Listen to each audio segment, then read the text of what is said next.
We'll leave that in. Anyway, hey everybody, welcome to the second episode of the Hauntology Reviewcast, which is a new little show we're doing where we just pick 3 albums and review them. So we've got myself, Alan from Pull the Strings, Signosis, and other things, and Adrian and Sean, who are both in the band Witness, which I didn't mention last time, but is a great band you should listen to. So welcome, guys. Let's continue the bullshit and see if anybody has anything to flame us about in the comments. Do people still say flame? I don't think so. I don't know. That's very early 2000s. We haven't been getting too many comments, so I don't know. Let us know if you think our picks suck, if you like our picks, if we're wrong about what we say. Yeah, please do. We encourage it. So I also just posted a poll to the channel that you can go answer if you see this. I'm asking whether you guys would like to see a couple things from us: horror movie reviews and or music related tier lists. So if you have a preference for that, go vote on that little poll. But anyways, let's just go ahead and get started with it. Today I think we're going with Sean's pick first, which was, let's see, El Alter del Holocausto is the band, and the album is just IT. Is that right? I think so, yeah.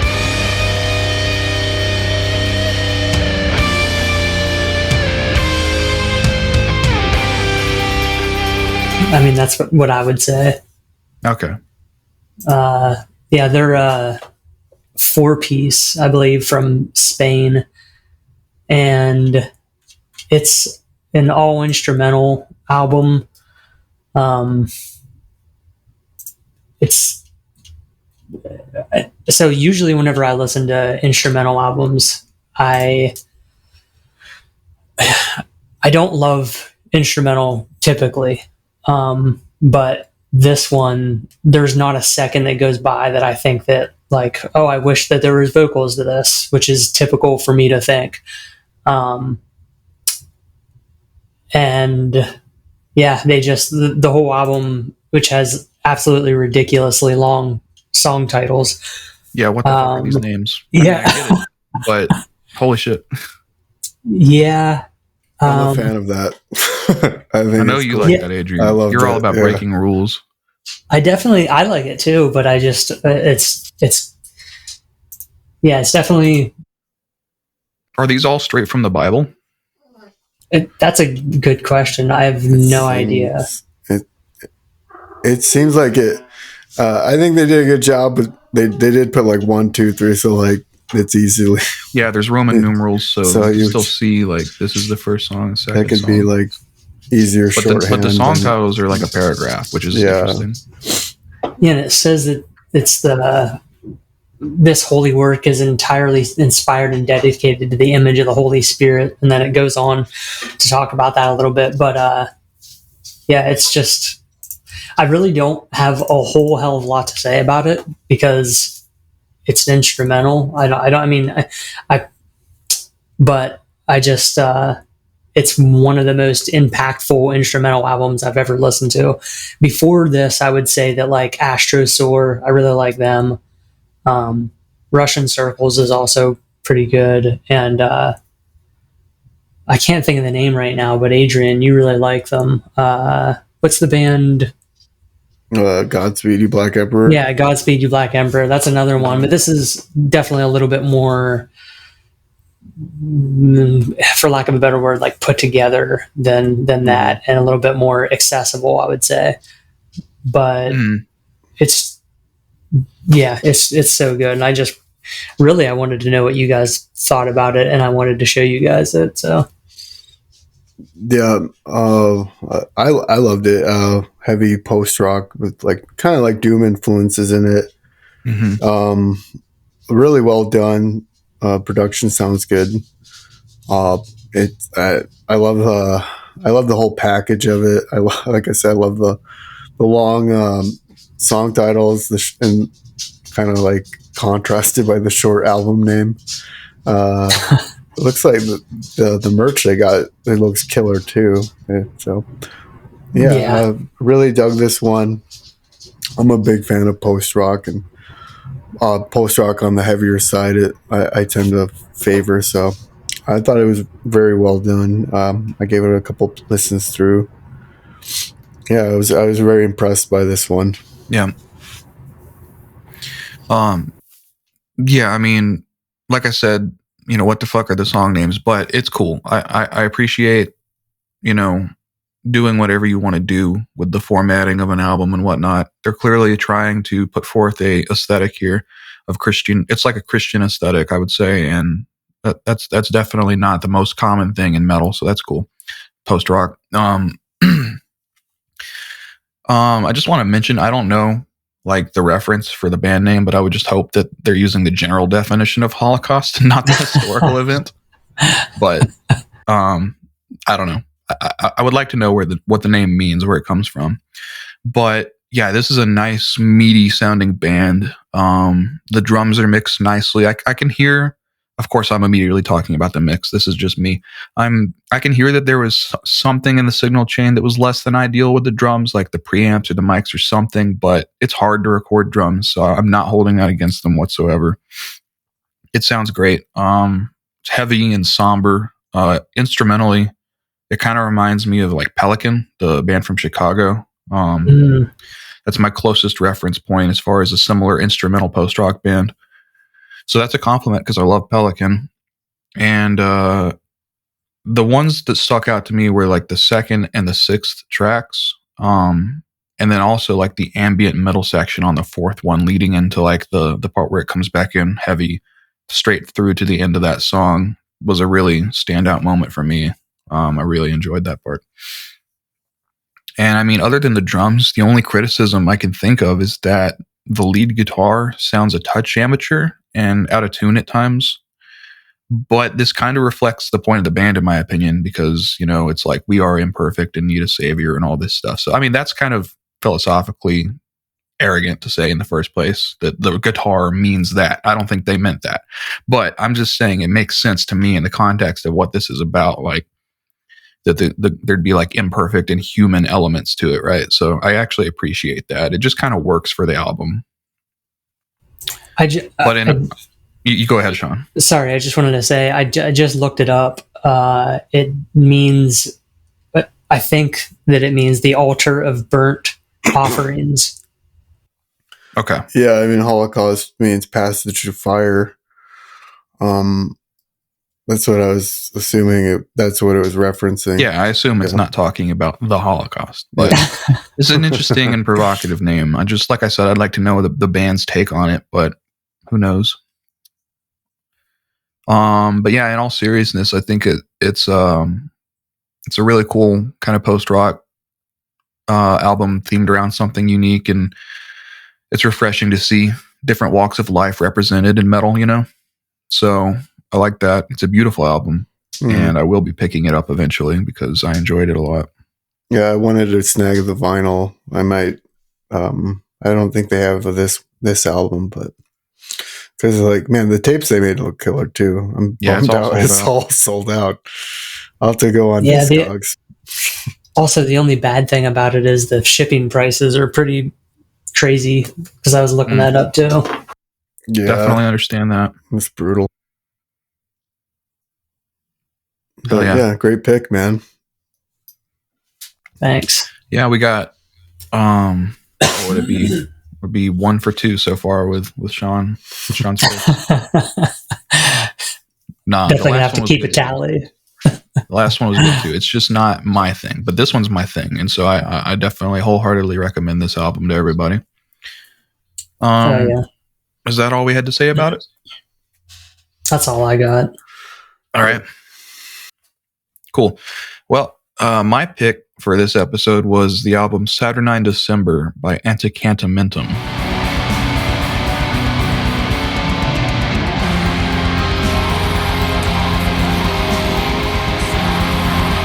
Another interesting band name. It actually says on their Bandcamp that it's a fake word, so there's no use trying to like figure it out, but it's a cool name. And it's like a one-person black metal project by someone named Melpomene. I found the project on a list of like transgender black metal artist worth checking out, and this was the one on that list that I really liked the most. It's cool. Many of the tracks on this have like a furious, aggressive black metal sound, which is convincing. Like sometimes I hear that and it's not genuine. It sounds like contrived. This doesn't. But at the same time, there's lots of moments on here that are atmospheric, shoegazy, really beautiful stuff on here too. And even certain moments that are really dreadful, just lathered in like existential dread. So lots of different emotions on here. And a few choice moments on this thing reminded me of the sound of like kind of post-grunge or alt-rock in a way, which is an interesting and surprising thing that I wasn't expecting, and it doesn't take away from like the authenticity of the album. For me, it's just a cool influence to hear in black metal. It's subtle, but I hear it in certain places. I did read the English lyrics, and the lyrically, like there's themes of grieving the loss of a former self, wrestling with forgiveness, finding one's way through the world alone, accepting your true nature, things like this. And it's a very personal record, you know, as you can tell, and that sucked me in emotionally. I write lyrics like that too. You know, I write lyrics that are about personal struggles. So it's a very therapeutic thing to do, and so I always like when artists do that. But yeah, as far as the sound of the record, the drum programming is great. It's very engaging. It's got cool tempo and time signature changes. The vocals they're pretty buried with a haunting tone that reminds me of a little bit of like Sean's vocals in a way, actually. Just kind of like a higher pitched kind of throaty scream, which is cool. And I think the mix is perfect. Like no notes from me. Everything works in favor of the songs. And I really can't pick a favorite track either, because it's also just like, honestly, I was listening to it, you know, again in preparation. It was like, holy fuck, these are all so good. What do you guys think about it? Well, I dug the album. I think it had a lot. It felt like it pulled a lot of different influences that you don't generally see in black metal. Some of the tracks kind of reminded me, like the riffs and stuff reminded me of like early Lamb of God. Yeah, I heard that. I was like, that was pretty like interesting for me, because like I had a lot of groove to it and stuff. Like it was really unusual for black metal, and it worked very well. I love the vocals, and I just love a lot of the building atmosphere.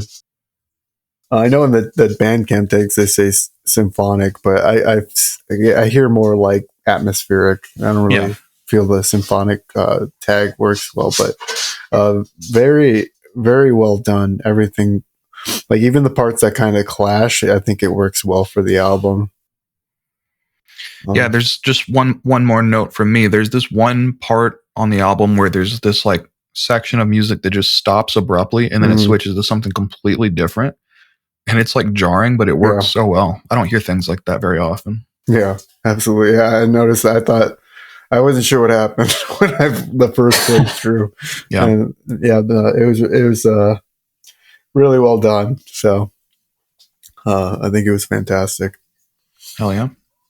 Yeah, the one thing you said about the mix, this is definitely a good album to listen to through headphones, I think, because it was definitely like took me, and it was the whole thing's awesome. And some of the songs are fairly long, and they actually seem to go by pretty quickly to me.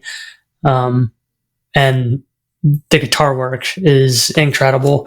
I think my favorite song off of it is track 3, and it like for some reason gives me anxiety, and I think it's the drums, but I don't really know. But it also, you know, there's also those sections that you guys were talking about that kind of like, there's quite a few sections, I think, that like, it kind of seems to take the same formula in some ways, where the guitar will kind of just ring out a couple of times and then it'll go into something really pretty, which is, I mean, it works. And I'm not saying that anything bad about that. I think it actually works really well. And Yeah, I loved the whole thing.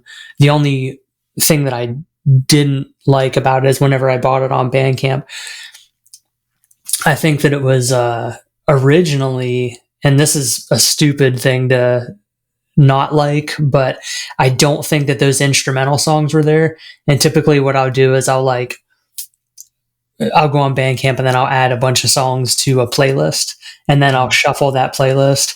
And I just would rather hear it with the vocals, I guess. But that's the only bad thing that I have to say about it is they added the instrumentals. Right on. I'm glad to hear that it like took you away to another place like it did for me. It's it's just an interesting combination of influences, which is what I like to hear in black metal. I don't really like to hear black metal that sounds generic, just like any genre, obviously. But black metal is one of those where it's so easy to mold into something unique because of what you've listened to throughout your life. So I really appreciated that. Solid album. Everybody should pick it up. It sounded like they lost. I'm reading some of the Bandcamp, like that they lost a lot of stuff in a fire. Mm-hmm. And I guess this was able to be recovered, which... Yeah, I did read that. The hard drive was recovered from a fire, so these songs were almost like scrapped. That's crazy. Yeah. That is pretty wild. Awesome. All right, guys, let's strap in because we got a ride here. Yeah. Adrian, what was your pick? Shearling, motherfucker, I am both amen and alleluia. How about when the kayak the South Foot gonna pay ya? We have us three become well acquainted. Mm-hmm. Yeah. There's a lot to be said about it. It was one of the more bizarre albums. I guess it's one track. I don't know, hour long. Mm-hmm. It's really weird. It's definitely like unhinged. It has like a improvised feel to it. It's very chaotic, and the vocalist just sounds like he's having a mental breakdown.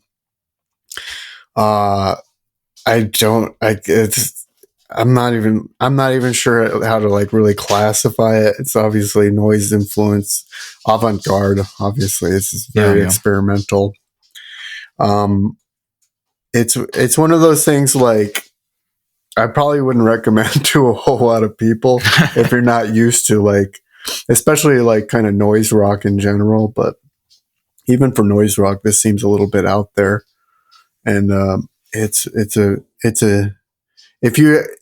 I would recommend, like, if you want to listen to something that you've never really heard before, you're going on a long drive, you want to hear something crazy, throw this one on. This is a weird one. It is interesting that this is even sold on physical media. Like, they had CDs, and I just thought, I don't know, man, like, anywhere that I would play this that other people could hear it, I'd be a little afraid. Yeah. But I mean, in your car, that's a perfect place. Yeah.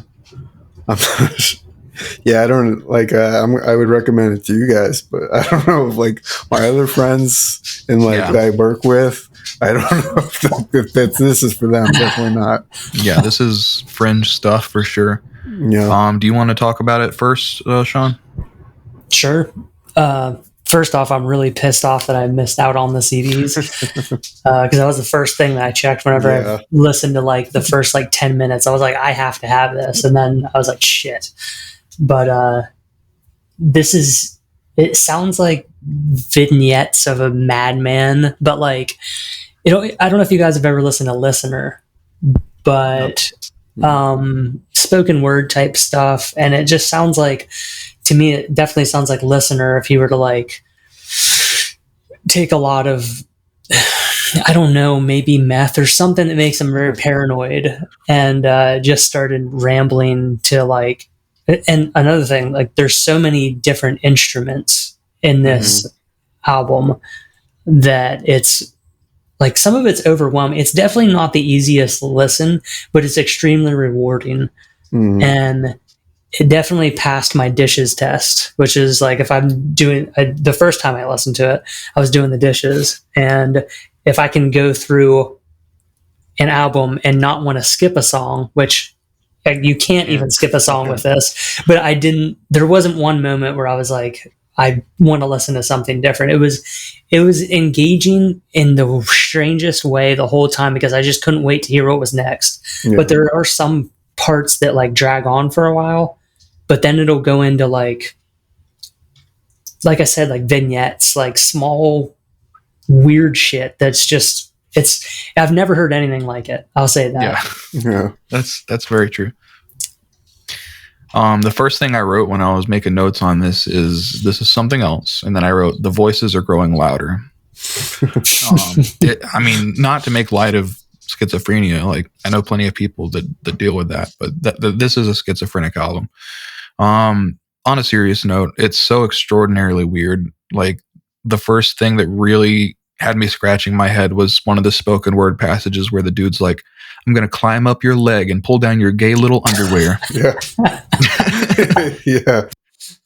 I mean, it's deranged, and the noise layers are just so unnerving. I will say the band, like the core band sounds great for what is certainly mostly improvisation, especially on the drums. And like Sean said, there's so many instruments. Every instrument in existence shows up at some point on this thing, which is crazy. There's a section that goes from honky-tonk piano to somber post-rock to abstract noise in a matter of 20 seconds, you know? Yeah. I mean, my favorite thing about it is when the vocalist shouts with vibrato. Like, I didn't know that was a thing that you could do. Yeah. I thought you were going to say that your favorite thing was the album cover. Yeah, the album cover. We've been joking about it as we've been preparing for this, but there's a large horse anus on it. Like Adrian said in the beginning, this is beyond any classifications. You can call it noise rock. It's like some auditory medical experiment gone wrong, like under the supervision of some heretical sect of zealous maniacs. That's what it sounds like to me. I have no reference for it. Like, if this was what the human race left behind, I don't know if that would be a good or bad thing. But I like it. You know, I mean, it left me with a few questions, which were, I'll just read them. Is this what it is to be alive? Is this what it is to be dying every second? I wonder what motivates someone to leave this legacy behind.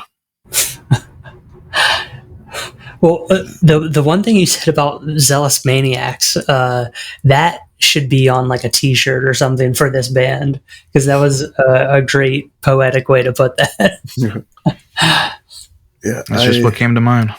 The band, it's like a large group of people making this, and like I don't know how you convince that many people to make this. Yeah. it's like, on their Bandcamp it says music for farms. Yeah. So maybe they all live on in like a commune or something. I don't know what it is. Like, yeah, I was just gonna get a group of people like, hey, I'm gonna go on this schizophrenic rant, and I want you to just play whatever you feel.